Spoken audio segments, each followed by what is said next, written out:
जय हो भक्तों। महादेव की जय।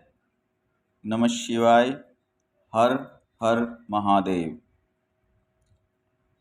एक ऐसा मंत्र मैं आज आपको बताने जा रहा हूँ।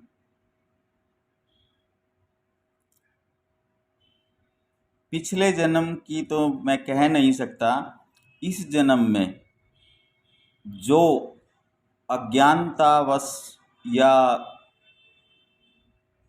बिना जाने किए गए पाप, जानबूझकर नहीं, अनजाने में या जैसा भी मैं बता रहा हूँ समझना, मैं पता नहीं कैसे आपको समझा पाऊंगा। मतलब अनजाने में किए हुए पापों को ये मंत्र अगर आपको कंठस्थ याद हो जाता है तो आप इसको हर रोज नहीं तो एक हफ्ते में सिर्फ सोमवार के दिन महादेव का नाम लेकर अपने मुंह से, अपने स्वर से, अपने कंठ से बोलना शुरू करते हैं एक हफ्ते में एक बार, जैसे सोमवार को, तो इस जन्म के जो अनजाने में किए गए पाप हैं वो सब नष्ट होकर आपका अगला जीवन बहुत ही अच्छे से शुरू हो जाता है और मृत्यु का भय तो वैसे ही समाप्त हो जाता है। अकाल मृत्यु आपको कभी नहीं आएगी। अब आप इसको कितनी बार सुनते हैं और कैसे कैसे सुनने के बाद आपको ये याद होता है। जैसे ये याद हो जाता है, जब तक याद नहीं होता तब तक बार बार सुनते रहिए, सुनते रहिए, सुनते रहिए। जैसे ही याद हो जाता है उसके बाद प्रैक्टिस करिए। पहले 3, फिर 11, फिर 21, फिर 51, 108 बार जिस दिन आपने लगातार बोलना शुरू कर दिया, उस दिन से आपके अच्छे दिन शुरू हो जाएंगे। तो मंत्र इस प्रकार है।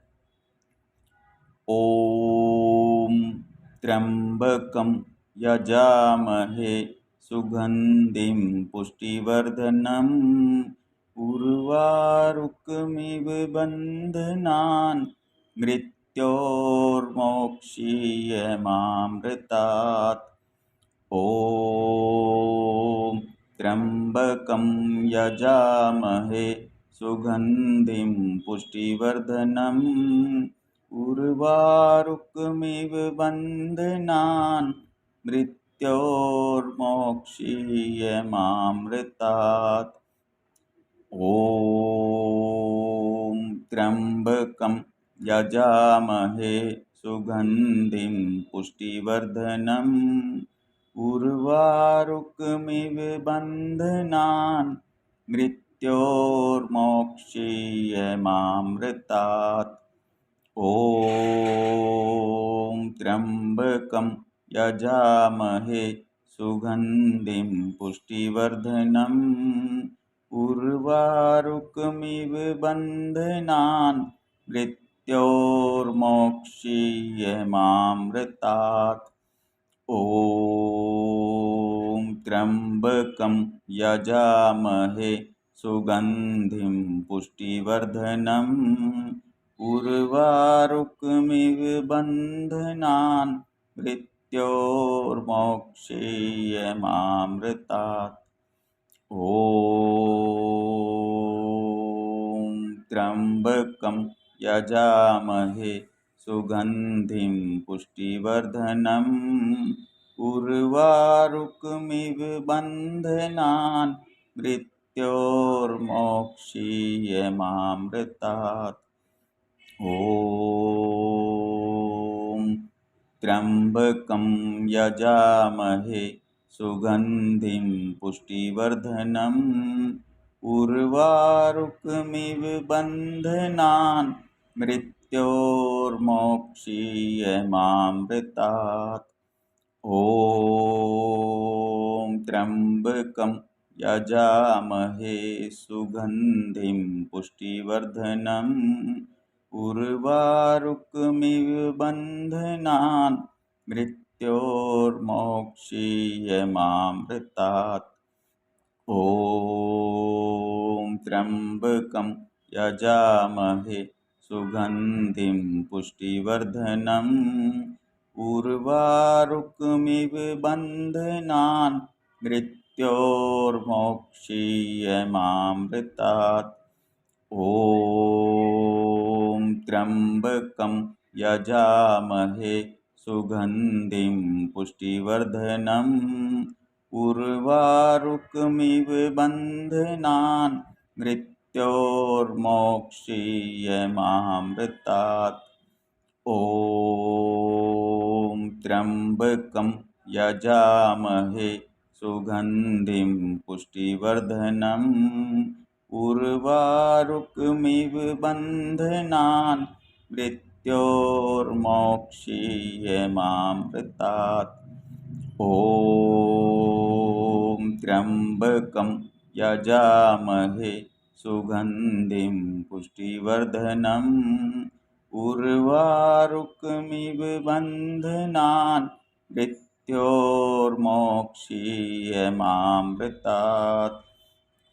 ॐ त्र्यम्बकं यजामहे सुगन्धिं पुष्टिवर्धनम् उर्वारुकमिव बन्धनान् मृत्योर्मोक्षीयमामृतात्। ॐ त्र्यम्बकं यजामहे सुगन्धिं पुष्टिवर्धनम् उर्वारुकमिव बन्धनान् मृत्योर्मोक्षीयमामृतात्। ॐ त्र्यम्बकं यजामहे सुगन्धिं पुष्टिवर्धनम् उर्वारुकमिव बन्धनान् मृत्योर्मोक्षीयमामृतात्। ॐ त्र्यम्बकं यजामहे सुगन्धिं पुष्टिवर्धनम् उर्वारुकमिव बन्धनान् मृत्योर्मोक्षीयमामृतात्। ॐ त्र्यम्बकं यजामहे सुगन्धिं पुष्टिवर्धनम् उर्वारुकमिव बन्धनान् मृत्योर्मोक्षीयमामृतात्। ॐ त्र्यम्बकं यजामहे सुगन्धिं पुष्टिवर्धनम् उर्वारुकमिव बन्धनान् मृत्योर्मोक्षीयमामृतात्। ॐ त्र्यम्बकं यजामहे सुगन्धिं पुष्टिवर्धनम् उर्वारुकमिव बन्धनान् मृत्योर्मोक्षीयमामृतात्। ॐ त्र्यम्बकं यजामहे सुगन्धिं पुष्टिवर्धनम् उर्वारुकमिव बन्धनान् मृत्योर्मोक्षीयमामृतात्। ॐ त्र्यम्बकं यजामहे सुगन्धिं पुष्टिवर्धनम् उर्वारुकमिव बन्धनान् मृत्योर्मोक्षीयमामृतात्। ॐ त्र्यम्बकं यजामहे सुगन्धिं पुष्टिवर्धनम् उर्वारुकमिव बन्धनान् मृत्योर्मोक्षीयमामृतात्। ॐ त्र्यम्बकं यजामहे सुगन्धिं पुष्टिवर्धनम् उर्वारुकमिव बन्धनान् मृत्योर्मोक्षीयमामृतात्। ॐ त्र्यम्बकं यजामहे सुगन्धिं पुष्टिवर्धनम् उर्वारुकमिव बन्धनान् मृत्योर्मोक्षीयमामृतात्। मृत्योर्मोक्षीयमामृतात्। ॐ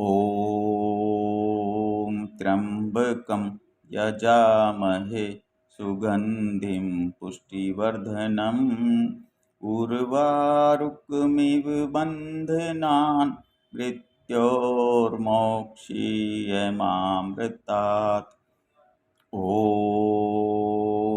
त्र्यम्बकं यजामहे सुगन्धिं पुष्टिवर्धनम् उर्वारुकमिव बन्धनान् मृत्योर्मोक्षीयमामृतात्।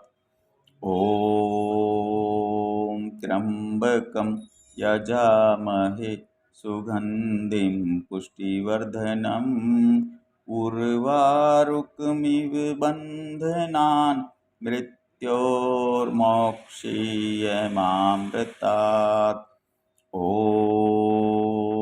त्र्यम्बकं यजामहे सुगन्धिं पुष्टिवर्धनम् उर्वारुकमिव बन्धनान् मृत्योर्मोक्षीयमामृतात्। ॐ त्र्यम्बकं यजामहे सुगन्धिं पुष्टिवर्धनम् उर्वारुकमिव बन्धनान् मृत्योर्मोक्षीयमामृतात्। ॐ त्र्यम्बकं यजामहे सुगन्धिं पुष्टिवर्धनम् उर्वारुकमिव बन्धनान् मृत्योर्मोक्षीयमामृतात्। ॐ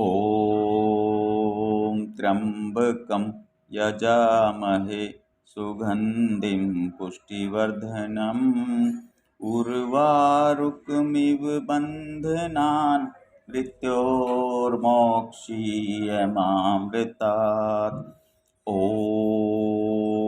त्र्यम्बकं यजामहे सुगन्धिं पुष्टिवर्धनम् उर्वारुकमिव बन्धनान् मृत्योर्मोक्षीयमामृतात्। ॐ त्र्यम्बकं यजामहे सुगन्धिं पुष्टिवर्धनम् उर्वारुकमिव बन्धनान् मृत्योर्मोक्षीयमामृतात्। ॐ त्र्यम्बकं यजामहे सुगन्धिं पुष्टिवर्धनम् उर्वारुकमिव बन्धनान् मृत्योर्मोक्षीयमामृतात्। ॐ त्र्यम्बकं यजामहे सुगन्धिं पुष्टिवर्धनम् उर्वारुकमिव बन्धनान् मृत्योर्मोक्षीयमामृतात्। ॐ त्र्यम्बकं यजामहे सुगन्धिं पुष्टिवर्धनम् उर्वारुकमिव बन्धनान् मृत्योर्मोक्षीयमामृतात्। ॐ त्र्यम्बकं यजामहे सुगन्धिं पुष्टिवर्धनम् उर्वारुकमिव बन्धनान् मृत्योर्मोक्षीयमामृतात्। ॐ त्र्यम्बकं यजामहे सुगन्धिं पुष्टिवर्धनम् उर्वारुकमिव बन्धनान् मृत्योर्मोक्षीयमामृतात्। ॐ त्र्यम्बकं यजामहे सुगन्धिं पुष्टिवर्धनम् उर्वारुकमिव बन्धनान् मृत्योर्मोक्षीयमामृतात्। ॐ त्र्यम्बकं यजामहे सुगन्धिं पुष्टिवर्धनम् उर्वारुकमिव बन्धनान् मृत्योर्मोक्षीयमामृतात्। ॐ त्र्यम्बकं यजामहे सुगन्धिं पुष्टिवर्धनम् उर्वारुकमिव बन्धनान् मृत्योर्मोक्षीयमामृतात्। ॐ त्र्यम्बकं यजामहे सुगन्धिं पुष्टिवर्धनम् उर्वारुकमिव बन्धनान् मृत्योर्मोक्षीयमामृतात्। ॐ त्र्यम्बकं यजामहे सुगन्धिं पुष्टिवर्धनम् उर्वारुकमिव बन्धनान् मृत्योर्मोक्षीयमामृतात्। ॐ त्र्यम्बकं यजामहे सुगन्धिं पुष्टिवर्धनम् उर्वारुकमिव बन्धनान् मृत्योर्मोक्षीयमामृतात्। ॐ त्र्यम्बकं यजामहे सुगन्धिं पुष्टिवर्धनम् उर्वारुकमिव बन्धनान् मृत्योर्मोक्षीयमामृतात्। ॐ त्र्यम्बकं यजामहे सुगन्धिं पुष्टिवर्धनम् उर्वारुकमिव बन्धनान् मृत्योर्मोक्षीयमामृतात्। ॐ त्र्यम्बकं यजामहे सुगन्धिं पुष्टिवर्धनम् उर्वारुकमिव बन्धनान् मृत्योर्मोक्षीयमामृतात्। ॐ त्र्यम्बकं यजामहे सुगन्धिं पुष्टिवर्धनम् उर्वारुकमिव बन्धनान् मृत्योर्मोक्षीयमामृतात्। ॐ त्र्यम्बकं यजामहे सुगन्धिं पुष्टिवर्धनम् उर्वारुकमिव बन्धनान् मृत्योर्मोक्षीयमामृतात्। ॐ त्र्यम्बकं यजामहे सुगन्धिं पुष्टिवर्धनम् उर्वारुकमिव बन्धनान् मृत्योर्मोक्षीयमामृतात्। ॐ त्र्यम्बकं यजामहे सुगन्धिं पुष्टिवर्धनम् उर्वारुकमिव बन्धनान् मृत्योर्मोक्षीयमामृतात्। ॐ त्र्यम्बकं यजामहे सुगन्धिं पुष्टिवर्धनम् उर्वारुकमिव बन्धनान् मृत्योर्मोक्षीयमामृतात्। ॐ त्र्यम्बकं यजामहे सुगन्धिं पुष्टिवर्धनम् उर्वारुकमिव बन्धनान् मृत्योर्मोक्षीयमामृतात्। ॐ त्र्यम्बकं यजामहे सुगन्धिं पुष्टिवर्धनम् उर्वारुकमिव बन्धनान् मृत्योर्मोक्षीयमामृतात्। ॐ त्र्यम्बकं यजामहे सुगन्धिं पुष्टिवर्धनम् उर्वारुकमिव बन्धनान् मृत्योर्मोक्षीयमामृतात्। ॐ त्र्यम्बकं यजामहे सुगन्धिं पुष्टिवर्धनम् उर्वारुकमिव बन्धनान् मृत्योर्मोक्षीयमामृतात्। ॐ त्र्यम्बकं यजामहे सुगन्धिं पुष्टिवर्धनम् उर्वारुकमिव बन्धनान् मृत्योर्मोक्षीयमामृतात्। ॐ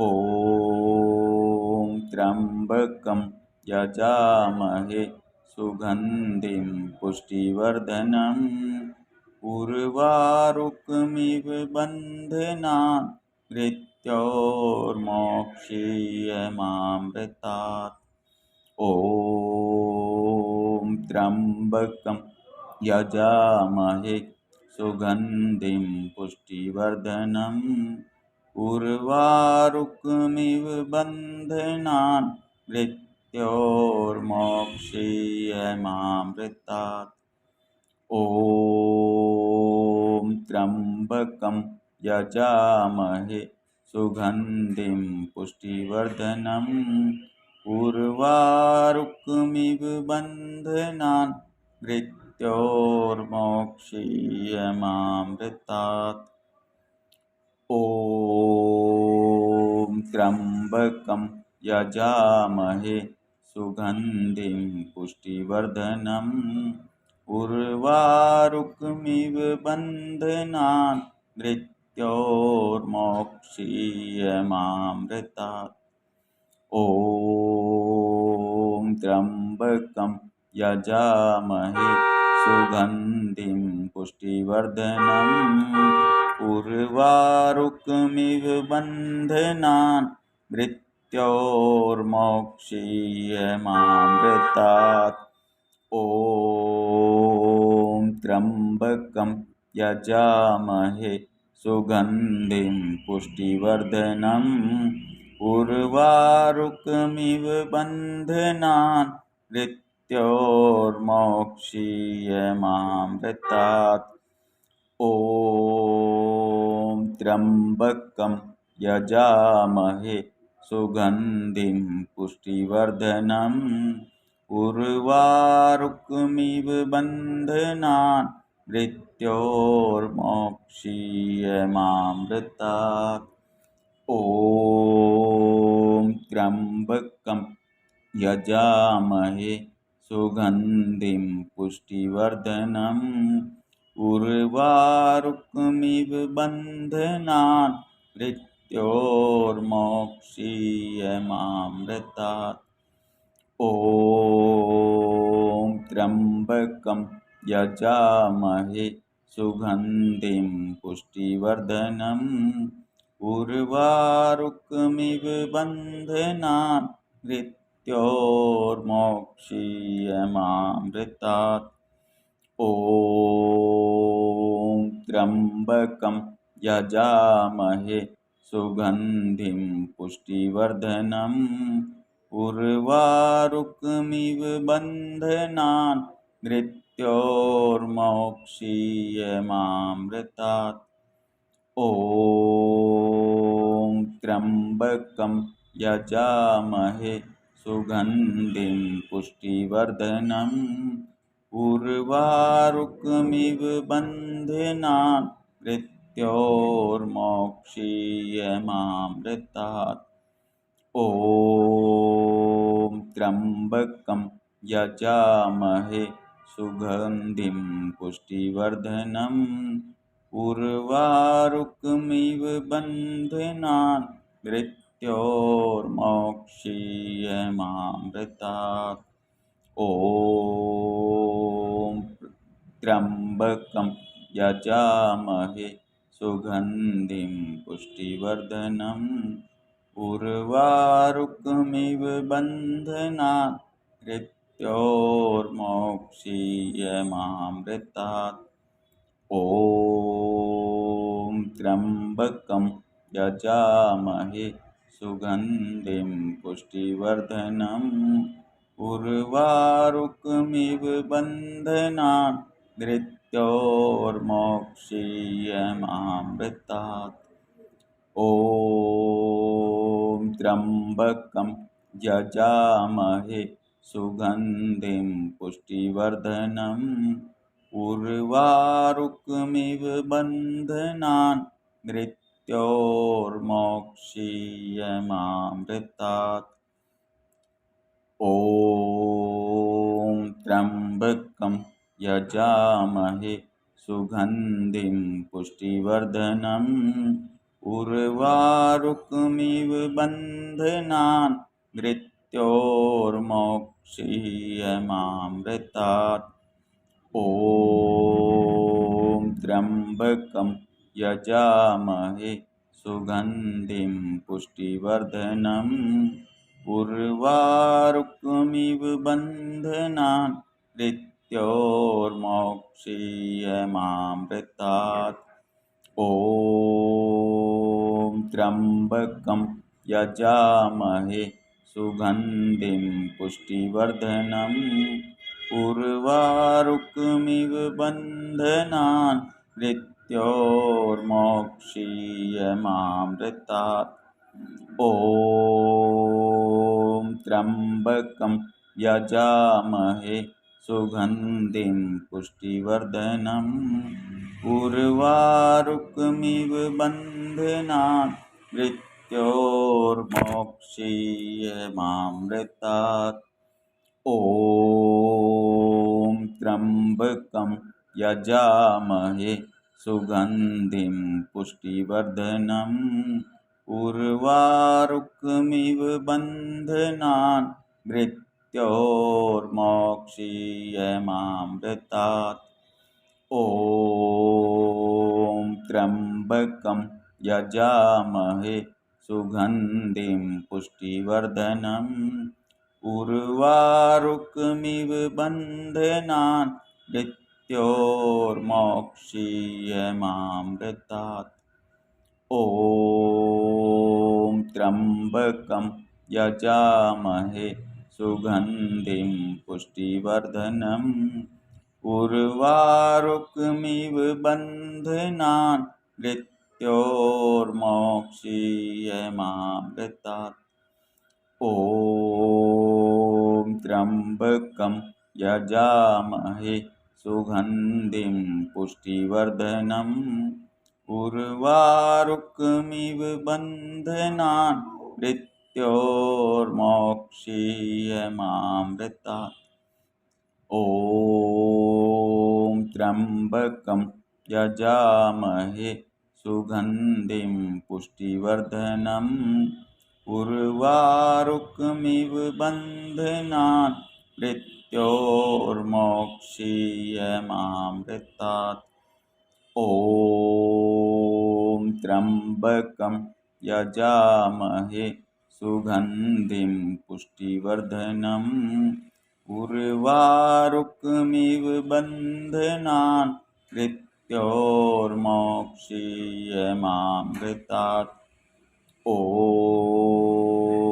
त्र्यम्बकं यजामहे सुगन्धिं पुष्टिवर्धनम् उर्वारुकमिव बन्धनान् मृत्योर्मोक्षीयमामृतात्। ॐ त्र्यम्बकं यजामहे सुगन्धिं पुष्टिवर्धनम् उर्वारुकमिव बन्धनान् मृत्योर्मोक्षीयमामृतात्। ॐ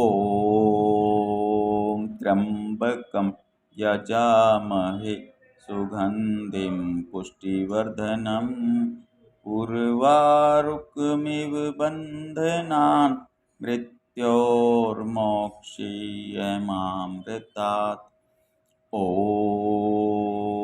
त्र्यम्बकं यजामहे सुगन्धिं पुष्टिवर्धनम् उर्वारुकमिव बन्धनान् मृत्योर्मोक्षीयमामृतात्। ॐ त्र्यम्बकं यजामहे सुगन्धिं पुष्टिवर्धनम् उर्वारुकमिव बन्धनान् मृत्योर्मोक्षीयमामृतात् ॐ त्र्यम्बकं यजामहे सुगन्धिं पुष्टिवर्धनम् उर्वारुकमिव बन्धनान् मृत्योर्मोक्षीयमामृतात् ॐ त्र्यम्बकं यजामहे सुगन्धिं पुष्टिवर्धनम् उर्वारुकमिव बन्धनान् मृत्योर्मोक्षीयमामृतात् ॐ त्र्यम्बकं यजामहे सुगन्धिं पुष्टिवर्धनम् उर्वारुकमिव बन्धनान् मृत्योर्मोक्षीयमामृतात् ॐ त्र्यम्बकं यजामहे सुगन्धिं पुष्टिवर्धनम् उर्वारुकमिव बन्धनान् मृत्योर्मोक्षीयमामृतात् ॐ त्र्यम्बकं यजामहे सुगन्धिं पुष्टिवर्धनम् उर्वारुकमिव बन्धनान् मृत्योर्मोक्षीयमामृतात् ॐ त्र्यम्बकं यजामहे सुगन्धिं पुष्टिवर्धनम् उर्वारुकमिव बन्धनान् मृत्योर्मोक्षीयमामृतात् ॐ त्र्यम्बकं यजामहे सुगन्धिं पुष्टिवर्धनम् उर्वारुकमिव बन्धनान् मृत्योर्मोक्षीयमामृतात् ॐ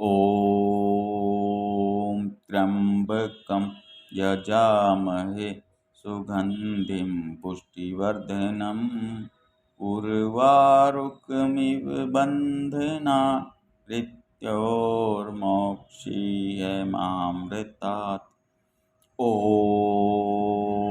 त्र्यम्बकं यजामहे सुगन्धिं पुष्टिवर्धनम् उर्वारुकमिव बन्धनान् मृत्योर्मोक्षीयमामृतात् ॐ त्र्यम्बकं यजामहे सुगन्धिं पुष्टिवर्धनम् उर्वारुकमिव बन्धनान् मृत्योर्मोक्षीयमामृतात् ॐ त्र्यम्बकं यजामहे सुगन्धिं पुष्टिवर्धनम् उर्वारुकमिव बन्धनान् मृत्योर्मोक्षीयमामृतात् ॐ त्र्यम्बकं यजामहे सुगन्धिं पुष्टिवर्धनम् उर्वारुकमिव बन्धनान् मृत्योर्मोक्षीयमामृतात् ॐ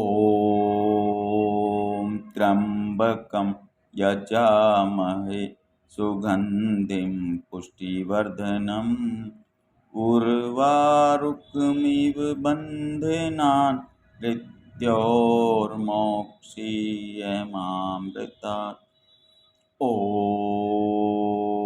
त्र्यम्बकं यजामहे सुगन्धिं पुष्टिवर्धनम् उर्वारुकमिव बन्धनान् मृत्योर्मोक्षीयमामृतात् ॐ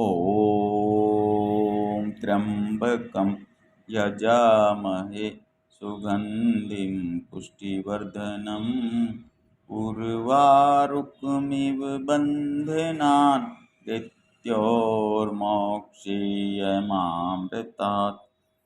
ॐ त्र्यम्बकं यजामहे सुगन्धिं पुष्टिवर्धनम् उर्वारुकमिव बन्धनान् मृत्योर्मोक्षीयमामृतात्। ॐ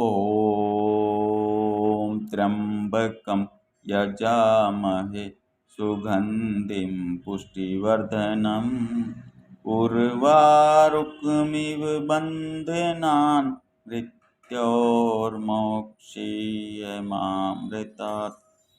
ॐ त्र्यम्बकं यजामहे सुगन्धिं पुष्टिवर्धनम् उर्वारुकमिव बन्धनान् मृत्योर्मोक्षीयमामृतात्। ॐ त्र्यम्बकं यजामहे सुगन्धिं पुष्टिवर्धनम् उर्वारुकमिव बन्धनान् मृत्योर्मोक्षीयमामृतात्। ॐ त्र्यम्बकं यजामहे सुगन्धिं पुष्टिवर्धनम् उर्वारुकमिव बन्धनान् मृत्योर्मोक्षीयमामृतात्। ॐ त्र्यम्बकं यजामहे सुगन्धिं पुष्टिवर्धनम् उर्वारुकमिव बन्धनान् मृत्योर्मोक्षीयमामृतात्। महादेव महादेव महादेव। जो भी आपके इस मंत्र को पढ़ेगा या सुनेगा वो इस संसार के हर बंधन से मुक्त हो जाएगा। उसने अगर अनजाने में जो भी किए हैं पाप वो हो जाएंगे नष्ट। जानबूझ के किए हुए पाप को तो कोई मैं शब्द ही नहीं बोल सकता। जानबूझ के किए हुए पापों का तो कोई मतलब क्या बोलते हैं उसको, कुछ भी नहीं हो सकता। अगर आपने जानबूझ के किसी के साथ में कुछ गलत किया हुआ है तो उसका तो अगला वर्ड मैं अपने मुंह से बोलना ही नहीं चाहूँगा। अगर अनजाने में आपसे कोई पाप हुआ है, आपके ऊपर किसी ने कोई बंधन करवा रखा है या आपके ऊपर किसी भी चीज़ का बंधन है, उस सब चीज़ों से आप मुक्त हो जाओगे। अकाल मृत्यु तो आपको कभी नहीं आएगी। ठीक है। पहले तो मैंने सोचा था कि मैं इस मंत्र को एक बार बोल देता हूँ तो आप इसको कंठस्थ याद कर लोगे। अगर आप कंठस्थ याद नहीं कर पाते हैं तो इस मंत्र को मैंने कितनी बार बोला है, सिर्फ आपको ये गिनना है, हैं? ये गिनना है। मैंने 106 बार बोला है, 108 बार बोला है, 109 बार बोला है। अगर आपने इसको गिन लिया ना तो समझ लेना ये आपका मंत्र आपका हो गया। ये मतलब आपने जो मैंने बोला है ना, ये आपका मंत्र आपका हो गया। ठीक है। ये मेरी तरफ से आपको आशीर्वाद है। हर हर महादेव, हर हर महादेव, हर हर महादेव। नमः शिवाय, नमः शिवाय, नमः शिवाय। महादेव महादेव महादेव।